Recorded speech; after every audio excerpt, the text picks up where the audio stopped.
ሰላም እንደምን አመሻችሁ የቻናላችን ተከታታዮች። ተጠባቂ የነበረው የማንቸስተር ሲቲ እና የአርሰናል ጨዋታ ከጥቂት ደቂቃዎች በፊት ተጠናቋል። ማንቸስተር ሲቲ ይህንን ጨዋታ 2-1 አሸንፎ የእንግሊዝ ፕሪሚየር ሊግ የ2025-26 ውድድር ዓመት የዋንጫ ማረፊያ ላይ ይበልጥ ተጨማሪ ጉጉትን ፈጥሯል። በእርግጥ ብዙዎች ይህ ጨዋታ የፍጻሜው ጨዋታ ይሆናል እስኪሉ ድረስ ወይ ደግሞ የዋንጫውን ማረፊያ ይወስናል ብለው ሲገምቱት የነበረ ጨዋታ ነበረ ይህ ጨዋታ እና ተጠባቂ በነበረ መልኩ ምናልባትም ደግሞ በመጠበቁ ልክ በጣም ጥሩ ፉክክር የታየበት አይነት ጨዋታ ሆኖም ተጠናቋል። በእርግጥ ከጨዋታው መጀመር አስቀድሞ የእንግሊዝ ፕሪሚየር ሊግ አወዳዳሪው አካል ያው ለሁለቱም ቡድኖች ተጨማሪ መበርቻ ምክንያት ከሆናቸው በሚል እሳቤ ይመስለኛል የዋንጫውን አስቀድሞ ኢቲሃድ ስቴዲየም ማድረሶት ሁለቱም ቡድኖች እንደዚሁ እንዲመለከቱት እና ደግሞ በሚያመሙቁበት ጊዜ ያንን ዋንጫ እንዲያዩ ለማድረግ ተሞክሮ ነበር። ያው ጨዋታው ላይ ተጨማሪ ማጣፈጫ ነጥብ እንዲሆን ማለት ነውና ብዙ መነጋገር የነበረ ጨዋታ ነበር። ከጨዋታው መጀመር አስቀድሞ ፔፕ ጋርዲዮላ ራሱ የፍጻሜ ያክል ትርጉም ያለው ጨዋታ የሚል አስተያየትን ሰጥቶት ነበር። የእውነትም ደግሞ የ6 ነጥብ ዋጋ ያለው አይነት ጨዋታ ነበር። ምክንያቱም አርሰናል አሸንፎ ቢሆን ኖሮ በመካከላቸው የነበረው 6 ነጥብ ይበልጥ የሚሰፋበት ነበር፣ ወደ 9 ነጥብ ከፍ የሚልበት ነበር። ማንቸስተር ሲቲ 3 ነጥብ እንዳያገኝ ከመከልከሉ በላይ በመካከላቸው ወደ 3 ነጥብ ሊጠብ ይችል የነበረውን ልዩነት ይበልጥ ወደ 6 ነጥብ የሚያሰፋበት አይነት ነበር። ከዛ ባሻገር ደግሞ ማንቸስተር ሲቲ ማሸነፉን ተከትሎ በመካከላቸው የነበረው 6 ነጥብ ወደ 9 ነጥብ እንዳይሰፋ ይልቅ ደግሞ ወደ 3 ነጥብ ዝቅ እንዲል ያደረገበት ጨዋታ ነበር እና ብዙ ፉክክር የታየበት ነበር። የመጀመሪያውን አጋማሽ እንመልከት። ጨዋታው አጠቃላይ ምን መልክ ነበረው የሚለውን ነገር እናንሳ። ጨዋታውን የጀመረው አርሰናል ነበረ እና ገና በ3ኛው ደቂቃ ዳቪድ ራያ በቢልድ አፕ ወቅት ደግሞ ከኋላ ኳስን መስርቶ ለመውጣት በሚሞክሩበት ጊዜ የአርሰናል ተጫዋቾች ከስህተት ሰርቶ ነበር፣ የፓስ ስህተት ሰርቶ ነበር እና ያንን የፓስ ስህተት አርሊንግ ብሮት ሃላንድ ሳያገኘው በፊት ወዲያውኑ ወደ ውጭ አውጥቶት ወዲያው ስህተቱን አርመውታል እና ማንቸስተር ሲቲ በመጀመሪያዎቹ ደቂቃዎች ላይ ጫና ፈጥሮ እንዲጫወትም ሆኖ ተመልክተናል። በጨዋታ ላይ 4ኛው ደቂቃ ላይ ራያን ቸርኪ የሞከረውና ጋብሪኤል ማጋሌሽን ጨርፋ የጎሉን ቋሚ ገጭታ የተመለሰች ኳስ ምናልባት በማንቸስተር ሲቲ በኩል ሊነሳ የሚችል የመጀመሪያዋ ሙከራ ተደርጋ ልትቆጠር ትችላለች። በእርግጥ በጨዋታውም ላይ የመጀመሪያው ሊጠቀስ የሚችል አይነት ሙከራ ነው። ከዛ በኋላ ግን አርሰናል በእንግዲህ የመጀመሪያው 10 ደቂቃዎች አጠቃላይ ስንመለከት አርሰናል ተጭኖ የማጥቃት አፐራንዱንም ደግሞ ወስዶ ይበልጥ በሃይ ፕሬስ ወይም ደግሞ በተለይ የማጥቃት መስመር ተጫዋቾቹ የማንቸስተር ሲቲ ተከላካዮችና ግብ ጠባቂውንም ጭምር ፕሬስ እያደረጉ ኳስ ለመቀበል በመሞከር ነበር ሲታዩ የነበረው።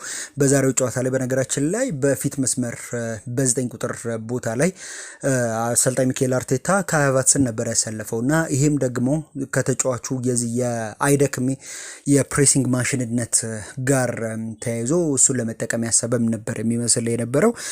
ከዛ ባሻገር ማርቲን ኦዴጋርድም ከጃንዋሪ በኋላ ከማንቸስተር ዩናይትድ ጋር ከተደረገው ጨዋታ በኋላ ለመጀመሪያ ጊዜ ወደ ጀማሪ 11 አሰላለፍ ውስጥ በተካተተበት ጨዋታ ላይ ሌላ እሱም የፕሬሲንጉ የአርሰናል ፕሬሲንግ ከኋላ ሆኖ በኮምፖዘር ነበር ወይ ደግሞ ቀማሪ ነበር።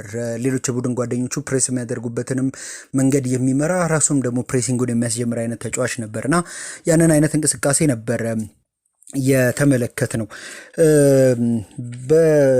ጎሎችም ሲቆጠሩ ብዙም አልቆዩም። 16ኛው ደቂቃ ላይ ራያን ቸርኪ ከአርሰናል ጎል ክልል በትክክል ክሊር ያልተደረገው ደግሞ ያልተጸዳ ኳስን አግኝቶ ድሪብል አድርጎ በመግባት አስደናቂ የሚባል ክህሎቱን ተጠቅመው የመጀመሪያ ጎሉን አስቆጥሯል።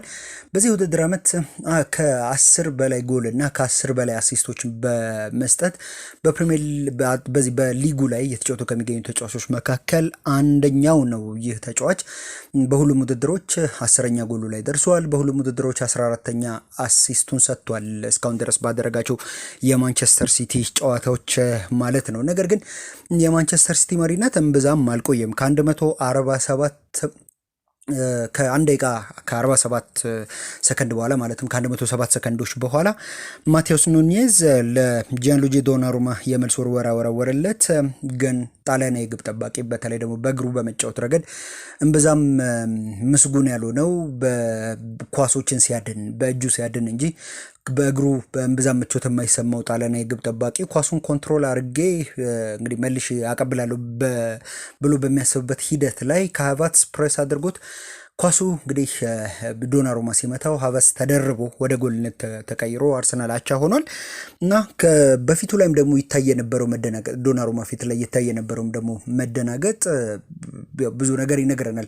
ያው በእግሩ ምቹ እንዳልሆነ ይታወቃል የግብ ጠባቂና ያንን ነገር የተመለከትንበት አይነት ጨዋታ ነበር።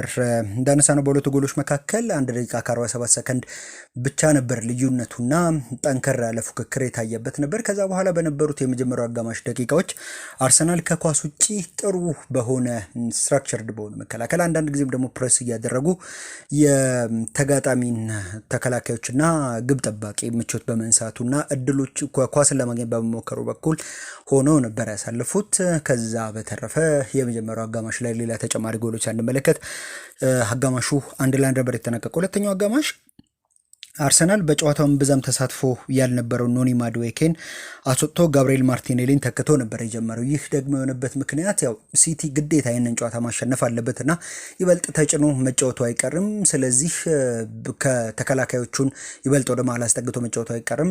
ከኋላቸው የሚተዉት ክፍት ቦታ ይኖራል። ያንን ደግሞ በጋብሪኤል ማርቲኔሊ ፍጥነት እንጠቀማለን የሚል እሳቤ ነበር የአሰልጣኝ ሚካኤል አርቴታ እሳቤ። እንደምታስታውሱት በካራቦ ዋንጫ የፍጻሜ ጨዋታ ላይ በብዙ ተተችቶ ነበር የሲቲን ሃይላይን ወይም የተከላካዮቹን ወደ መሀል በጣም ተጠግቶ መጫወት እና ከጀርባቸው የሚተዉትን ስፔስ በአግባቡ ማጥቃት አልተቻለም። በመጀመሪያው አጋማሽ ወዲያውኑ ቅያሬዎችን አድርገው እንደ ጋብሪኤል ማርቲኔሊ ያሉ ተጫዋቾችን ቢያስገባ ኖሮ ምናልባት የጨዋታው ውጤት በዚህ መልኩ ላይጠናቀቅ ይችላል የሚል ትችቶች ተሰንዝረውበት ነበርና ከነዛ ትችቶቹ ትምህርት የወሰደ ይመስላል ሚካኤል አርቴታ እና ወዲያውኑ ነበር እንግዲህ ቀይረው ያስገባው ጋብሪኤል ማርቲኔሊን የእሱን ፍጥነት ለመጠቀም። እንደ መጀመሪያው አጋማሽ ኢቨንትፉል ነበር ወይ? ራሱን የቻለ ጥያቄ ሆኖ በተለይ ደግሞ ስህተቶች የነበሩበት በመመላለሶች በማጥቃቱም በኩል ሁለቱም ቡድኖች ዘንድ ፍላጎት የነበረበት አይነት ጨዋታ እንደነበር ተመልክተናል። የመጀመሪያው አጋማሽ እና ሁለተኛው አጋማሽ በዛ መጠን ነው ወይ የሚለው ጥያቄ እንዳለ ሆኖ አርሰናል 40 ደቂቃዎች ያክል አንድ ሙከራ አላደረገም ነበር። ከሀቨርትዝ ያንን ጎል 18ኛው ደቂቃ ላይ ካስቆጠረው በኋላ እምብዛም ወደ ጎል የመሄድ እና ጥርት ያሉ የጎል ዕድሎችን በመፍጠሩ በኩል የአርሰናል ተጫዋቾች አልተሳካላቸውም እና በሁለተኛው አጋማሽ እንግዲህ እስከ 58ኛው ደቂቃ ድረስ ምንም አይነት ሙከራ በአርሰናል በኩል አልተመለከትንም። 65ኛው ደቂቃ ላይ ጄሬሚ ዶኩና ኒኮ ኦራይሊ በግራ መስመር የተቀናጁበትና ኒኮ ኦራይሊ ያቀብሎት ሃላንድ ያገባው ኳስ በሁለቱ ቡድኖች መካከል የነበረውን ልዩነት ወይም በሁለቱ ቡድኖች መካከል የልዩነት ነጥብ የነበረ አጋጣሚ ነበር። የሃላንድ ጎል እንግዲህ በተከታታይ 4 የፕሪሚየር ሊግ ጨዋታዎች እንግዲህ አርሰናል ላይ ጎል አስቆጥሯል። ከዛ ባሻገር በቅርብ ጨዋታዎች ደግሞ ያው አርሰናልም ላይ በተከታታይ ጨዋታዎች ጎሎችን በማስቆጠርም እና ብዙ ጎሎችም ደግሞ አርሰናል ላይ በማስቆጠር በኬቪን ደብሮይን እና በኩን አጉዌሮ ወይም በሰርጂዮ አጉዌሮ ተይዞ የነበረውን ክብረ ወሰን ሊጋራ 2 ጎሎች ብቻ ናቸው የሚቀሩት። 6ኛ ጎሉን ነው አርሰናል ላይ ያስቆጠረው የተጫዋች እና ይህ ጨዋታ በይህች ጎል በሁለቱ ቡድኖች መካከል ልዩነት ፈጣሪ ሆናለች። በእርግጥ ከዛ በኋላ በአርሰናል በኩል ጋብሪኤል ማጋሃሌሽ እንግዲህ ከቆመ ኳስ የተነሳና በጭንቅላቱ ገጭቶ የአንግል የመለሰበት ኳስ በአርሰናል በኩል ተጠቃሽ ሙከራ ሊሆን ይችላል። ከዛ ባሻገር እንደዚሁ ዶናሩማ ያዳናቸውም ኳሶች አሉ። ከዚህ ቀደም በነበሩት ያለፉት ተከታታይ ጨዋታዎች ላይ አርሰናል ላይ ይነሳ የነበረው በተለይ በዚህ በማጥቃቱ በኩል የፈጠራ ድርቀት አለበት፣ ቡድኑ በቂ የጎል ዕድሎችን እየፈጠረ አይደለም ተብሎ ይነሳበት የነበረውን ትችት፣ እንደዚሁም ደግሞ መከላከልን ያስቀድማል፣ አጠቃላይ ጨዋታ እንቅስቃሴውም ደብዝዟል፣ በቡድኑ ተጫዋቾች ዘንድ ያለው መዳከምም ይስተዋላል ተብሎ አሰልጣኝ ሚካኤል አርቴታ ላይ ይነሱበት የነበሩት ትችቶችና ቡድኑ ላይ አጠቃላይ አሉበት ተብሎ የሚታሰቡ ችግሮችን የቀረፈ አይነት እንቅስቃሴ እስከ መጨረሻው ድረስ አርሰናል ቢሸነፍ እንኳን እጅ ያልሰጠበት በቀላሉ እጅ ሳይሰጥ እስከ መጨረሻው ድረስ የታገለበት አይነት ጨዋታን ነበር የተመለከትነውና በማንቸስተር ሲቲ 2-1 አሸናፊነት ተጠናቋል። እንግዲህ ውጤቱን ተከትሎ አርሰናል ከጨዋታው በፊት 70 ነጥብ ይዞ ከሲቲ በ6 ነጥቦች በልጦ ይመራ ነበር። አሁን በመካከላቸው ያለው የነጥብ ልዩነት ወደ 3 ጠቦ ማንቸስተር ሲቲ በ67 ነጥቦች እንግዲህ ይከተለዋል ማለት ነው። የጎል ክፍያውን ስንመለከት ምናልባት ይህ የዘንድሮ የዋንጫ ፉክክር እስከ መጨረሻው ሳምንት ድረስ በዚሁ የሚቀጥል ከሆነ በተለይ ደግሞ ማንቸስተር ሲቲ ቀሪ ተስተካካይ ጨዋታውን ከክሪስታል ፓላስ ጋር አድርጎ የሚያሸንፍ ከሆነ ምናልባት የዘንድሮ የዋንጫ ጉዳይ በጎል ልዩነት ሊወሰን የሚችልበት እድልም ያለ ይመስላል። ገና ከሆኑ አርሰናል 37 ጎሎች አሉት፣ ማንቸስተር ሲቲ ደግሞ 36 ጎሎች አሉት እና በመካከላቸው ሲቲ አንድ ተስተካካይ ጨዋታ ያለው የ3 ነጥብና የአንድ የጎል ክፍያ ብቻ ልዩነት መኖሩ ከዚህ በኋላ ባሉት ጨዋታዎች ሁለቱም ቡድኖች ምንም አይነት ስህተት እንዳይሰሩ ያስገድዳቸዋል።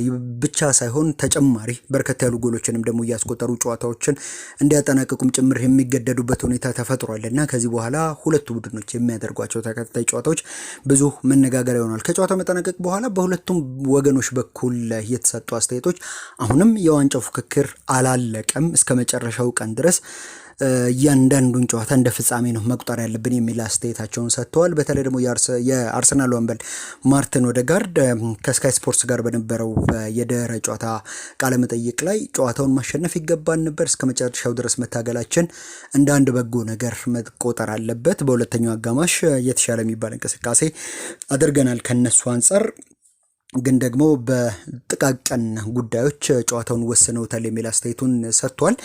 ብዙዎች እንግዲህ ከጨዋታው መጠናቀቅ በኋላ በተለይ ማንቸስተር ሲቲ አሁን ካለበት ሞመንተም አንጻር ዋንጫውን ለማንሳት የተሻለ ግምት የሚይዘው ማንቸስተር ሲቲ ነው። ምክንያቱም ተስተካካይ ጨዋታውን ሲያሸንፍ ያው በጎል ልዩነትም ሊበልጥ ስለሚችል የሊጉ መሪነት ይረከባል። ደግሞ ፔፕ ጋርዲዮላ እና ማንቸስተር ሲቲ ባለፉት ዓመታት እንዳሳዩን አንድ ጊዜ በተለይ በውድድር ዓመቱ መጨረሻ ላይ የሊጉ አናት ላይ ከተቀመጡ አይለቁም፣ በዛው ነው ሻምፒዮን የሚሆኑት የሚል አስተያየትን ይሰጣሉ። በሌላ በኩል ደግሞ አርሰናል ከሌላው ጊዜ በተለየ በጣም ጠንካራና በሳል ቡድን ሆኗል። ማንቸስተር ሲቲ ደግሞ የመከላከል ክፍሉ አሁንም በትክክል የተፈተነ አይነት አይደለም።